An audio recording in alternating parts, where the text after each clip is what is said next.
Samantala, para mapababa ang presyo ng baboy sa susunod na taon, tinututukan ng Department of Agriculture ang pagpapabilis ng hog repopulation. Ang detalye sa report ni Vel Custodio.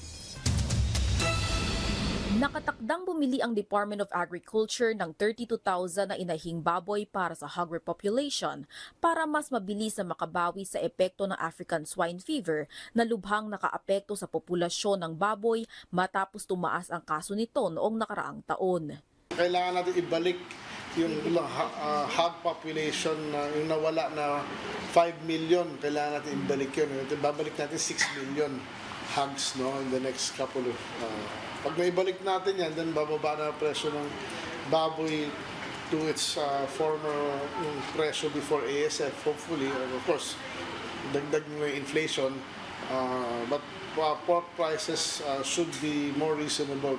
Inaasahang maipapadala sa bansa ang 32,000 hogs sa ikalawang kwarter ng 2026. Unang i-distribute ang mga bibilhing inahing baboy sa mga medium at large farms.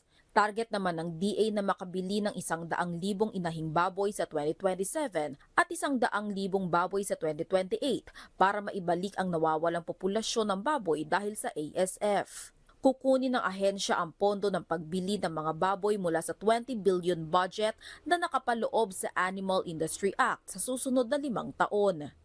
Samantala, nasa 260,000 doses na ang naiturok sa mga baboy mula sa 500,000 doses sa binili ng ahensya. Batay sa ulat ng DA, mataas ang efficacy rate ng mga bakuna kontra ASF. Vel Custodio para sa Pambansang TV sa Bagong Pilipinas.